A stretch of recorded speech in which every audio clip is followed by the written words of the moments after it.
for the whole world to see. Oh my goodness. Okay, so we are live. It'll take a few minutes for people to join on and join us. So I don't know. I'm really excited that your class is starting. And I love that we're doing a horse because I am all about the horses. Yeah, and I've never done a horse. You know, I've done a couple of zebras, and that was all about the stripes. I mean, obviously their nose and ears and, you know, a lot of their structures similar, but actually not having the stripes on it, it's given me so much more to look at with all the contours of just like the veins across the face and all the little, just it's been quite an eye-opener to me, actually, that a zebra would probably have these same contours, but I never look at them because I'm too busy with the stripes. Right. Yeah, and a friend said she might like me to do a horse for her. So yeah, kind of one of her pets. Yes. Is it hard? Oh, okay, so let me introduce you first, and then I'm going to ask you. I'm going to ask you it right now, just so that I don't forget. Yeah. But is it hard to do a portrait of somebody's animal? Don't answer it yet. Okay. So I'm going to welcome you. So for those of you watching already, we it's always hard because we like to give a little bit of time for those who are joining in. But we do have Sophie Standing here from Britain. She is one of our greatest textile artists that we know. She does collage. She does all of her artwork is with just fabric and thread for the most part, although she did go to school and she played around with woodworking and ceramics and all that, but I'll let her talk about that. So welcome, Sophie Standing from, you used to be from South Africa, but now you're from Britain. I keep losing you. I'm just going to tell everybody upstairs to get off the internet. Okay. 1 second. So hang on with us, people. Sophie, anytime that we do a live stream, it's always kind of dependent on our internet connections. And sometimes depending on weather and whatnot, we get crazy weather. But welcome, Martina from Salt Lake City, and Ann Lindenmeyer from Sacramento, Cameron Park, California. Christy Lee from Fallon, Nevada. Luis from here in Gardnerville. Sherry and Mary. Yes, Mary, you are on the correct live. It is January 9th. Okay. All right, Sophie. So I'm going to just turn it over to you and let you tell us about yourself. Okay. Wait, hang on. Me? Or are we doing that again? Wait. It made me big. I'm going to make you big. Okay, there you go. Technical stuff. Technical stuff. A little bit about me. Okay, so I'm British and I'm living in England at the moment. I'm in Great Britain, but I've lived in Africa for 22 years. So I do a lot of I'm a wildlife artist. So obviously I do a lot of African animals, been influenced by them a lot. Although I've done commissions of tigers and Scottish stags and things like that, and a few pet portraits thrown in, but predominantly African wildlife. And the majority of my work, although I have had quite a few exhibitions in the past, the majority of my work are private commissions. So I guess people, if they go on an incredible holiday to the Serengeti or the Masai Mara, whether they're in South Africa or somewhere else in Africa, if they want a piece of artwork done, they kind of are lucky enough to get commissioned by people who've had one of those incredible holidays and are wanting me to use their photos sometimes of a special moment they had with a group of elephants or maybe warthogs or something. So that's predominantly what most of my work, my pieces are private commissions for that. And I didn't really intend to do the kind of artwork that I'm doing. My degree was wood, metal, ceramics, and textiles. So it was essentially saying it's a craft degree doesn't make it sound quite so. It wasn't not really crafts, but it was a making degree. Everything had to be made for to sell. We weren't just sort of making sculptures or doing an abstract thing. We had to sort of make a product, and I think that sort of probably put me in good stead for a future business and creating. But I didn't necessarily think I was going to do artwork with it. I was doing a lot of knitwear and fashion for quite a long time after my degree. And it just kind of sort of happened. I did some pieces in South Africa for a friend's shop using fabric and thread and a bit of paint, and did some lovely pictures for her wall of the shop that I was selling clothes in. I was making clothes at the time in South Africa. And we moved to Kenya. And just after we moved to Kenya, I got some messages from South Africa saying that, you know, quite a few people have been interested in your artwork on the walls and would love you to create some pieces. And it just kind of snowballed from there. It was something that just kind of happened. And yeah, I'd never done any courses in this type of textiles.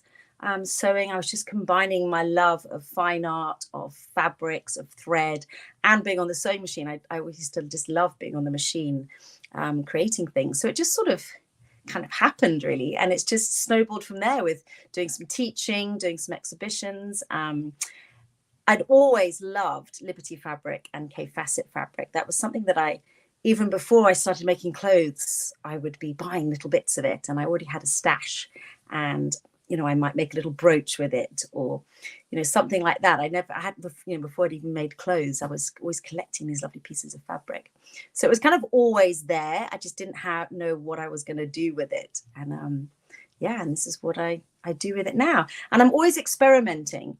So even the piece that we're doing for this workshop with Fabric Chicks, even the Mustang, I've never created a Mustang before. And, you know, I've just finishing an alpaca workshop. I've never created an alpaca before.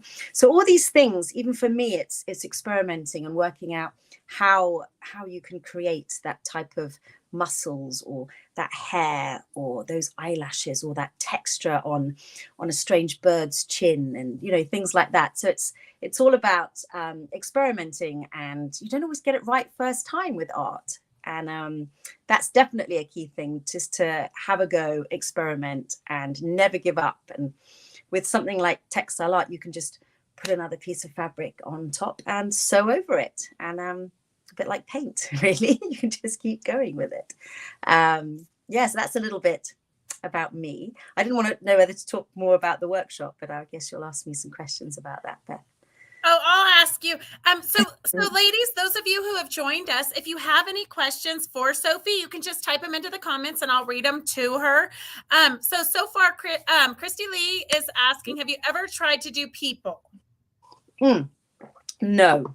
I used to paint people. I used to enjoy doing, at college, we used to do self-portraits, and we used to do a lot of life drawing.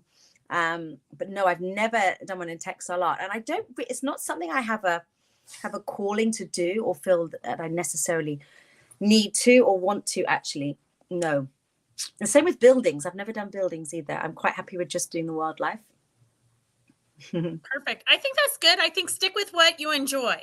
I mean, life is too crazy to do something that's going to stress you out. Yeah, and I think it might sort of almost too many things. I think we can often not specialize, do you know what I mean, and do too many things. Like, I love knitting and crocheting, and even the other day I was, you know, making a top, and I love doing so many different arts and crafts. And I think it's nice just to keep my artwork just doing wildlife and animals, and not try and do too many other things. Get too stretched. Right. Well, so we're super excited to have you here at doing a workshop for us again. We would much more love it if we were actually doing a retreat, but maybe in 2024. I'm keeping my fingers crossed. Yeah, we'll have to chat dates. Yes, for sure. But do you want to go ahead and tell the ladies that are watching, do you want to let us know? Well, I'm super excited. So can you just go ahead and show us the Mustang? Yeah, so I haven't seen it yet. Yeah, so we're working on this incredible Mustang. I'm sure the people who are watching, you've seen the photograph of what we're doing. You might have seen some little, now I have to get this right because everything's back to front on this screen. So I hope I move in the right direction. So this is how he is looking now. Oh my God, he's beautiful. I've thread painted this area and like down his neck. I'm sort of working on the muscles here before his leg, and then his shoulders here. Haven't done the mane yet. The mane's going to probably be at the end. When you're doing something, I'll just sit down for this bit. I'll bring him back in a minute. When you're creating something that's got hair coming over, so say if you were doing a face, it would be much better to do all of this area first and then add the hair on afterwards, especially if little bits were coming over. So we'll do the mane right at the end, especially for longer pieces that here that might come down and wisp across his face. It's better to get everything else done first. Also, I'm probably going to go back in and add black in here. At the moment, let me get this in the right angle. At the moment, there's only black and white really through this area and through the eye and a bit on the ears. And to make it sort of be more fluid and these not to stand out too much, I will bring black in up around his neck and exaggerate the folds under his chin a bit more. These lovely folds where he's got his head down. Difficult to see with the hoop on it a bit, but it's lovely to work on the hoop, and that's another thing that I do. I work on the hoop and it gets stretched like a drum so it doesn't pucker up too much. And the lovely thing about using the hoop is that you just hold it on the edges like this when it's under the machine, so you can be a little bit more relaxed with your shoulders, have your fingers away from the needle. You're not sort of pushing and pulling this fabric. You just can sort of hold the hoop lightly, which is a really nice way to work. I'll show you the back, then you can see some of the stitching on the back. And this area here, this is where, I outlined the rose fabric. So I often call it embossing. I guess because I don't have another word for it at the moment. When I want a piece of fabric to stay as it is, like these lovely roses. This is one of your fabrics, Beth. Definitely. It's a cape fabric. Mm-hmm. And this is one that you sent me. So I've basically, I don't want to get rid of this rose and all these roses and flowers. And I realized that actually it gives such a gorgeous impression of all the white and black dapples on the horse's body that I don't need to sew all the markings on his body. It's already down within this. There's a great big flower here. So yeah, just showing you, I'll be showing sort of different ways of how to blend fabrics together, which fabrics to sew over, and when to pick and choose, keeping various areas and pushing things back. So I haven't sewn anything here, but here I'm sort of stippling over. You can still see this lovely cape fabric here, but I've sort of pushing it back a little bit by coming over with white and grey so that it doesn't jump out at you too much. Yeah, so that's it. And in the workshop, it's all step by step. So most of the time I make people work on the eye first, because I always do the eyes first. But I was very kind in this workshop and we did the nose and the mouth first. And then we worked our way up, and then it was the eye is after. Oh my God. The nose and the chin are so realistic. It's crazy. And yeah, and it's a lot of it is down to everything you do before you sew. So looking at all the images, using your template, drawing it out with a chalk pen. You know, once you've drawn things out, it's so much easier to sew them once you've drawn them, because then you're just drawing them with thread, going over your same drawing. And it's when I'm teaching, I really like to really put that across, the looking at the details, using your template, using all your reference images, and really concentrating on those details, because what you need to get down for realism in a piece of textile embroidered art are those features, the eyes, the nose, the mouth. The rest of it can be all funky and, you know, all sorts of crazy fabrics and shapes and things. But these things, the features, which tells us the, you know, the character and the personality and what's going on, these things need to be realistic.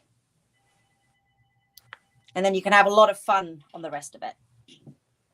So Mary Vidi's asking about hoop information, and and I even know that. It's a nerd, only because I love to say it. Yeah. So where can we order nerd hoops? And I talk about it in the workshop actually, but it's going to be back to front. But I like these because they have a really big metal clasp. They don't quite often, they're very thin metal here, and they just stretch. They don't keep it nice and taut. It's very narrow this way. Okay. Nope, the wrong way. It's That's narrow, completely so it wrong. can fit under your foot. It's narrowed this way. Sorry, it's very narrow this way, so it goes under the foot nicely. But it's thick here this way in comparison to other hoops. Quite a lot of hoops are thinner than this, so they snap quite easily. But this has got a lovely narrow bit here, so it goes under the foot, and this is super strong. Yeah, Nudge. I have no idea why this is the 11-inch, and I have no idea why the 11-inch is called a number 6. Makes no sense to me. And the 8-inch is called the number 5. Makes no sense. Mr. Nudge, I don't know what you were thinking with doing that. You've just called it the 11-inch or the 8-inch. But anyway, I get confused every time I reorder them because they haven't matched up the numbers with the inches. But anyway, so I tend to mainly stick with the number 5 and number 6 of the Nudge hoops. And you sell them, Beth, don't you? Do you sell the Nudge ones? No, we don't. I haven't been able to find a place where we can. When we ordered, I ordered it from a place in England. Okay. Yeah. But if they want to go like on Amazon or something, they can find it. And Christy's posted the information. It's is it Nerge or NUR? Yeah, Nerge. Perfect. RGE. Yeah, it is on Amazon. The thing is, there's two sites on Instagram, Nudge. I'll send them to you, Beth, because I'm sure you could contact them direct and get them wholesale from them. I'm sure they can. I mean, they're perfect. They sell a lot. Yeah, that would be fabulous. All right, hang on a second. Jessica, I hear you knocking, but I'm super sorry. I will let you in as soon as we're done with the live stream because it's only me here. Sorry. Oh, is someone wanting to come shopping? Yeah, but it's only me here. Can I look at you as well as me? I hate staring at myself for like a whole half hour or hour. Wait. Look at both of us. Okay, there you go. Okay, and then another question we have is well, it's not really a question, it's more of a statement, but Anne says she's surprised to see how well the background fabric works with this project. Yeah, so the background canvas that I've done, I actually, because I've chosen very blue and mauve and pink, I actually haven't put any brown in it, although you could oh my gosh, you could do so many colors for this horse. You don't necessarily have to do the dappled colors. You could do one of those gorgeous like patchy Indian ones that are black and brown spots on. I mean, that would be gorgeous. I'm having a neon Christmas, like even this jumper. I'm going a bit orangey at the moment. So I put a lot of neon orange splotches, and I actually really enjoyed that with the purples and the blues, having the yellow, nice complementary colors coming in there. And it even sort of picks up bits of the pink as well in the back there with some of the pinky splotches, and then a bit of blue.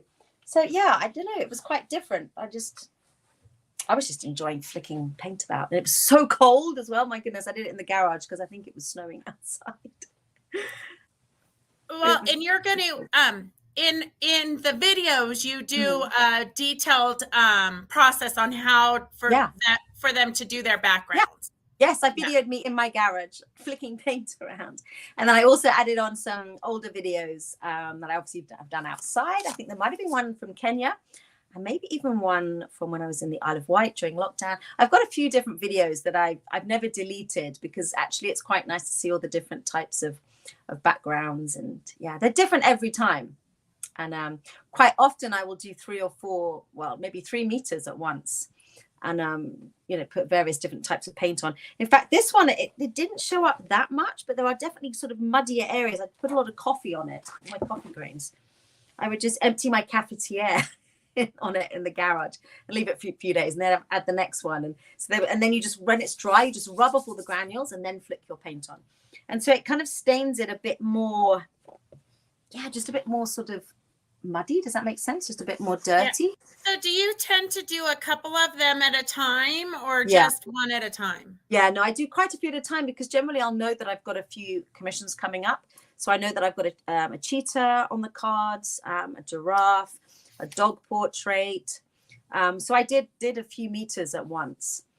And when I get to that one, if I feel that it needs a bit more green or it needs something else or it's not quite right, then I go over the top of them, turn them over, see what's on there, add some more things. But I try and do quite a few at a time because it can take a long time making backgrounds, especially if you don't let it dry enough and you wash it and it all comes out again. You know, you've really got to let them dry.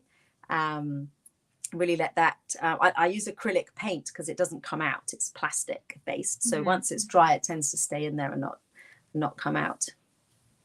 And do they have to wash their backgrounds, or can they just paint them and then just put their applique on and be done? No, you they're totally never going to wash it. Yeah, you totally can. You really don't have to wash it.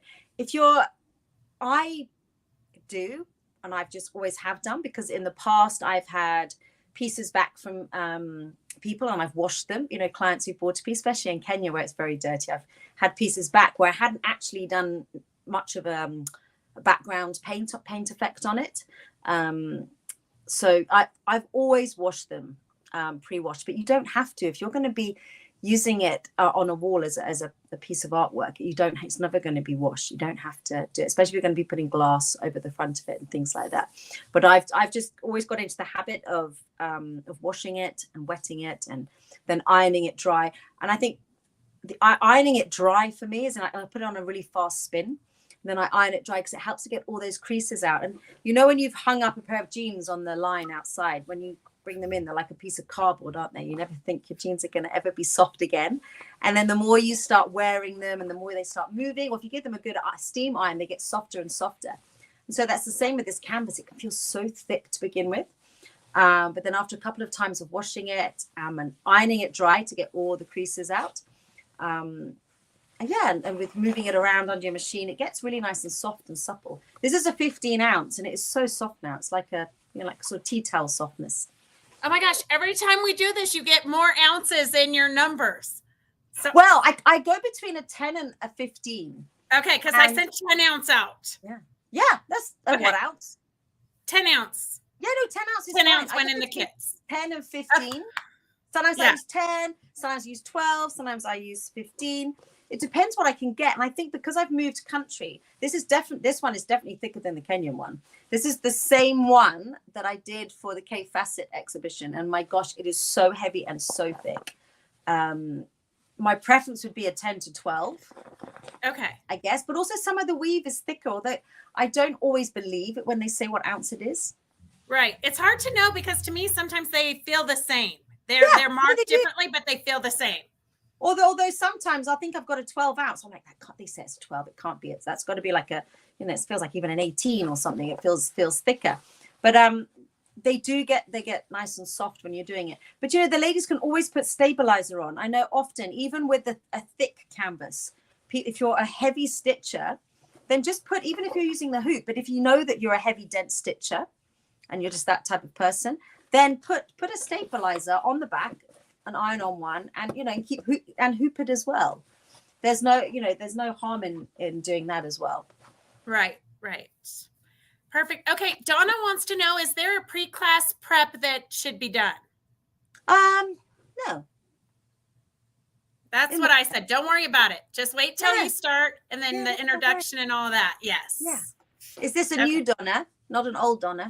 It's a new Donna. Okay. Yes. No, you don't have to. Not at all. I've gone right from the very beginning. Perfect. I'll be sending out an email this week. I'm going to email Beth this week with just an email of how to follow the guides on Facebook as well. And although it's very tempting to go and look at all the videos of eyes and hooves and things, it's always better just to start at the beginning. And and just, you know, it's your workshop. What I'm giving you take what you want for it. You watch as many times as you want the same one, and just enjoy it. You know, if you just want to just do the head and not the rest of it, you can do that. If you want to do an luminous green horse, you can, you know, whatever you want to do. I think it's really important to, I think with any workshop we do, and when we're learning something, you take what you want from it, and you learn what you want from it. And you know, people want to use intents. I can never say it. What are those in ink? Inktense. Yeah. I can't say it.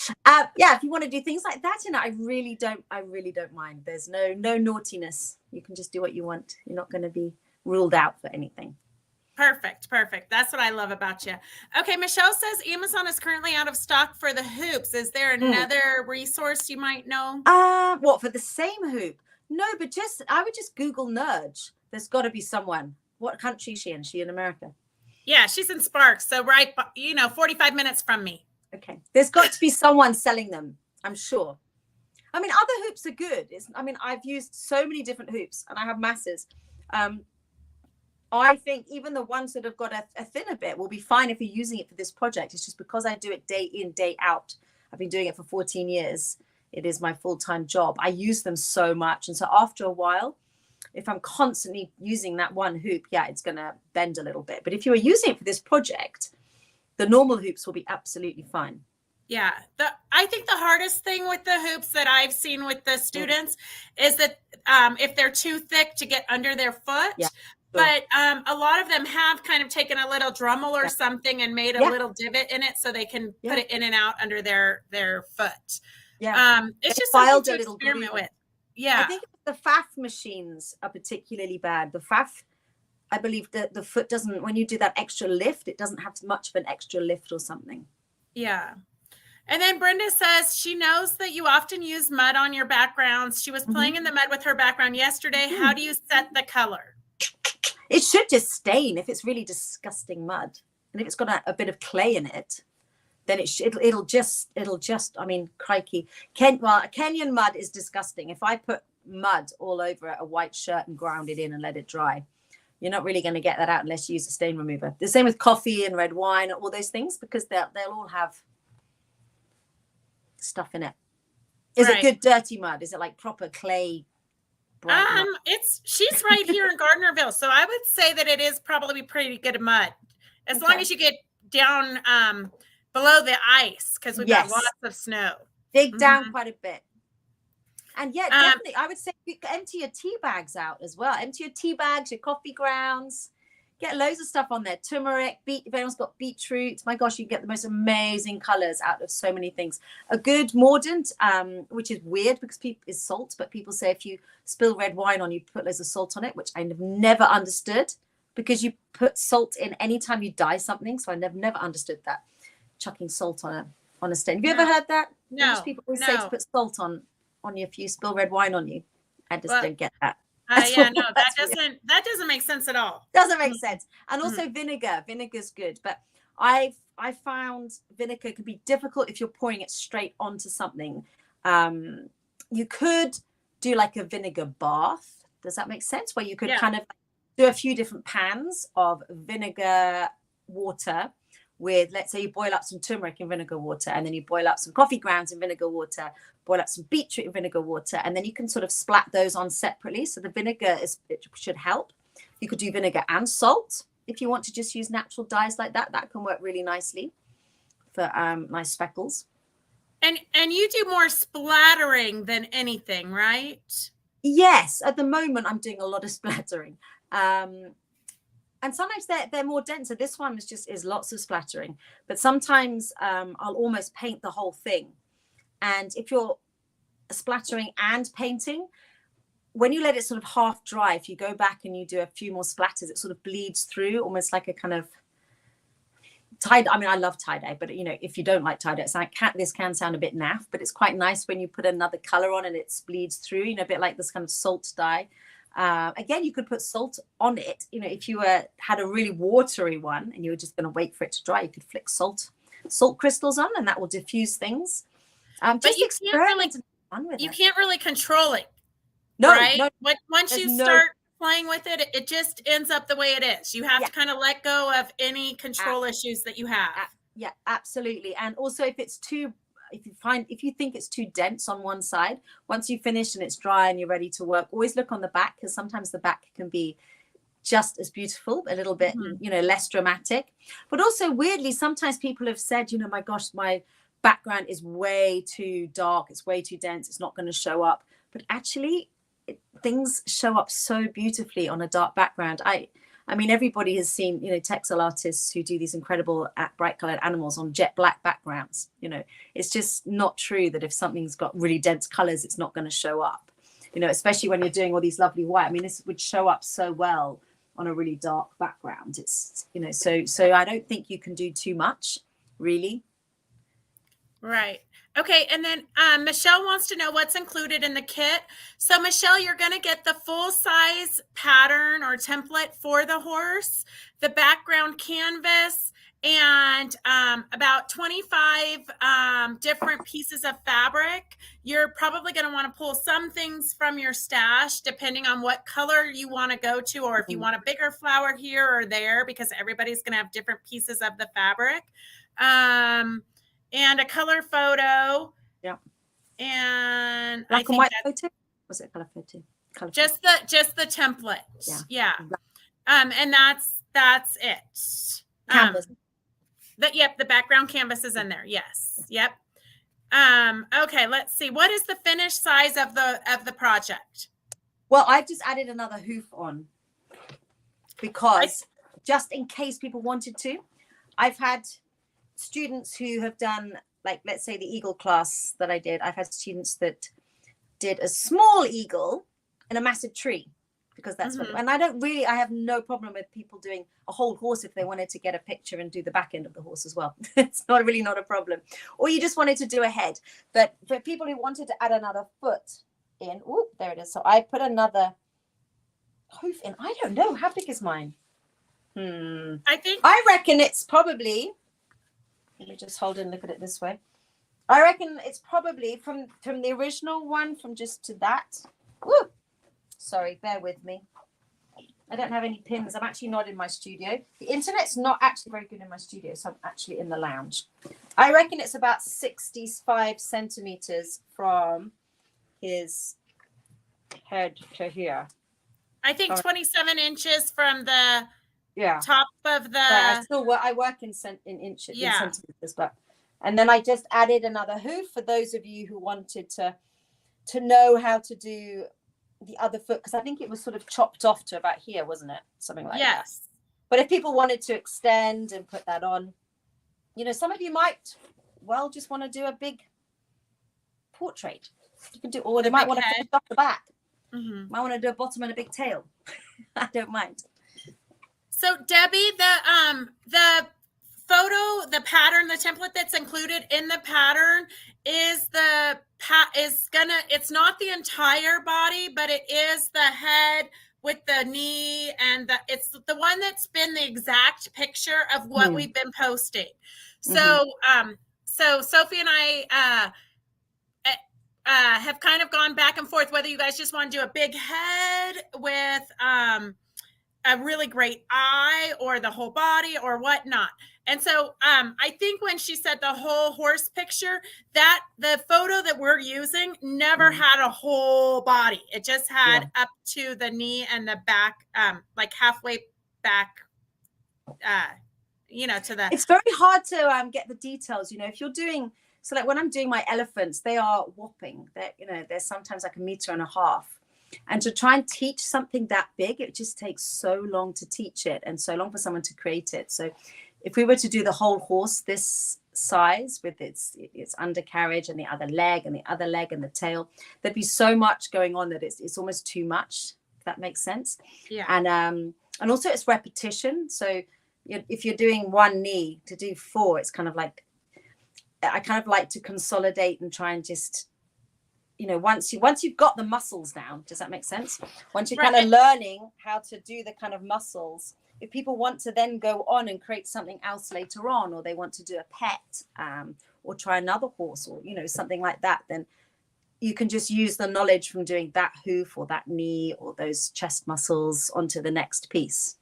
Right. But for class purposes, it's better to stay small so you can focus and learn the different techniques. Definitely. And I think, that definitely goes for doing a workshop in person as well. I think if the project is too big, it just gets a bit overwhelming and can go on for too long. Right. Okay. So then Martina wants to know, no plastic hoops, or could she use the plastic hoops? Yeah, you can. Yes, of course you can. If there's something that you're used to using, it's the same with, it's the same with the machines that we're used to using, or some people only like to use batiks, I'm happy for you to use what you like using. Absolutely. Right. Okay. I think so ladies, do you have any questions from what we've just discussed? otherwise, what else do we have to talk about? I don't know. my new curling tongs I got for Christmas. I love the curls. I love the curls. You curl your hair sometimes, don't you? I do mostly. It's pouring rain out there this morning, and I had a doctor's appointment at 7:45 a.m. It was still dark when I went. Yeah, still dark. Yes. We do not like the darkness in the morning. It's not healthy. No. I think they should get rid of the time changes and just make it so that you wake up in the morning and it's light. Yes. I don't understand it. I live opposite a dairy farm, and they're milking in the dark. Anyway, what's the difference? Right. Exactly. Okay, so Barb says, how many class sessions once per month? So do you want to just explain how it works? Sure, with the class sessions. So because a lot of people I will say, oh, when does the class start? The class starts on the 15th, and it finishes 6 months from then. I will obviously finish this course this week, and so it's from start to finish. I film me sewing this entire project, and I do still photographs as well. The Facebook group, it's a private group, and the workshop is split up into guides.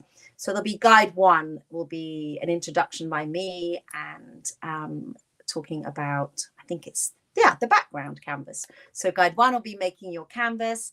Guide 2 is using your template and drawing out, learning how to take an image, any image you see that you want to do, whether it's your cat or a turtle or whatever it may be. That'll be guide 2, learning how to use reference photos and how to transferring it onto fabric. Guide 3 will be choosing your applique fabrics and learning how to applique, and so on. And the same with the thread painting. There'll be a guide for the nose, a guide for the eye, a guide for the ears, a guide for the mane and hooves and all of that. So it's step by step, with pictures and videos. So it's totally up to you in those 6 months. You can do it in 2 weeks, or you can do it in 2 months. And I am there for the first month every Sunday.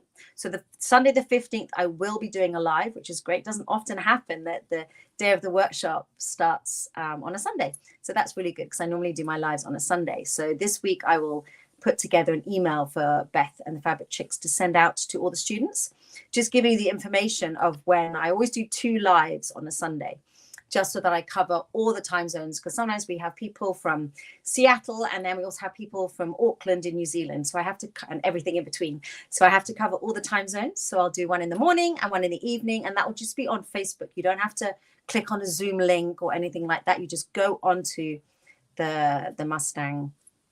The private Facebook page. Yes. And do you know what time you're going to do those lives on Sunday? Yes, it'll probably be the same as I always do, which is 8:30 a.m. British Winter Time and 8:30 p.m. British Winter Time. Okay. And Christy usually will post on the Facebook page a little cheat sheet for time zones. Yeah, there's a really good one called World Buddy Checker, and I put that up as well. When I announce the live sessions, I put a little link to the Google website that you can just put in your time zone, and it tells you what it is in other places. But actually, all of you ladies all chat to each other, and you'll say, "Hey, I'm in Honolulu," or "I'm in wherever." We do have one gal in Israel, which should be fun. Pardon? We have one gal in Israel. Oh wow, fantastic! I love it when that's the amazing thing about doing these online workshops, having everybody coming in, and also people from so many different backgrounds of art as well. Mm-hmm. It's been really fascinating having people do the workshop who use their sewing machine for taking up a pair of trousers or doing the curtains, but they're a painter. And they thought, oh, hang on, if I can paint and draw, which is exactly how I ended up doing this. If I can paint and draw and I like making clothes, why can't I do this as well? And that's really lovely. I love it when people think, hey, I'm going to have a go at that. Yeah, it's exciting. Right. Okay, Regina, we will send you a link to the private Facebook page, either the 14th or the 15th. Usually I like to send it on the 14th, so we're all logged in and ready to go on the 15th. So we get all the kinks worked out. Yeah. And then Sophie, so you're available the first month.